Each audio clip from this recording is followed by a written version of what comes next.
Paskong Pasko na, ano kaya magiging panahon sa bansa? Alamin natin kasama si Harry Bayona, live mula sa Pag-asa DOST. Harry, magandang hapon sa iyo. Magandang hapon rin sa iyo, JC. Talaga namang Paskong Pasko na nga, nararamdaman na nga natin na maginaw na ang panahon. Good news po yan. At ito pa, meron pa akong isang good news natin sa inyong lahat.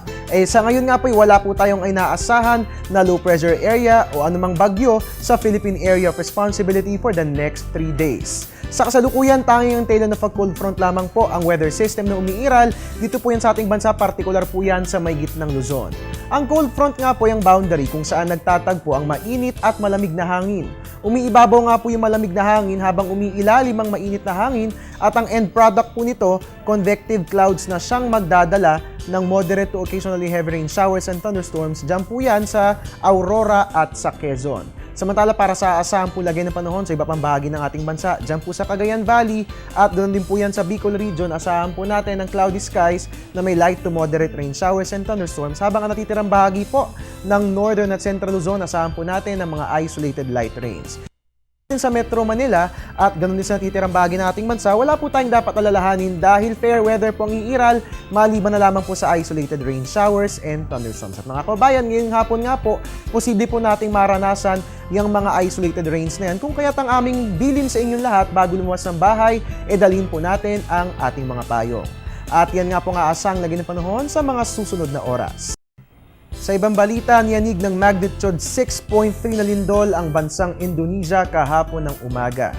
Ayon sa US Geological Survey o USGS, namataan ng sentro ng lindol 343 kilometers northwest ng Saumlaki sa Maluku Province. Ayon sa Indonesia's Meteorology, Earthquake and Geophysics Agency, sa kabutihang palad ay hindi naman ito inaasahang magdudulot ng tsunami. Wala rin naman nung nainsala dulot ng nasabing pagyanig. Samantala talaga namang 'tis the season to be merry, lalo pat bukod sa Pasko, marami ring astronomical spectacles na makikita ngayong Disyembre at isa nga po rito ang Geminids meteor shower. Ang mga Geminids ay rocky at gritty na uri ng bulalakaw. Kakaiba po ito sa mga ibang mga meteors dahil ang Geminids ay hindi galing sa isang kometa kundi galing sa isang asteroid, ang 3200 Phaethon. Ayon sa Astronomical Diary ng Pag-asa, makikita po natin ang peak ng activity ng Geminid meteors on the eve of December 13 hanggang December 14. At wala namang dapat ipag-alala dahil ayon kay Engineer Dario de la Cruz, ang Chief ng Space Sciences and Astronomy Section ng Pag-asa, magiging visible ang Geminid to the naked eye at hindi naman ito makapipinsala sa ating mga mata. Kung kaya't sa darating na December 13 to 14, sabay-sabay po nating pagmasdan ang pagliwanag ng kalangitan na dulot ng Geminids meteor shower.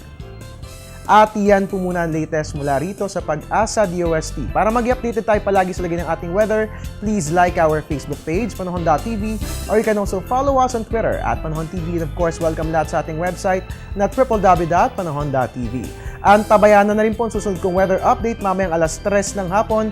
Dito lamang po yan sa Panahon TV Express kung saan walang pinipiling panahon ang pagbibigay impormasyon. At your service po yung weatherman na nagpapaalalang tiwala lang. May tamang panahon ng bawat pagkakataon. Happy Monday sa JC and have a great week ahead.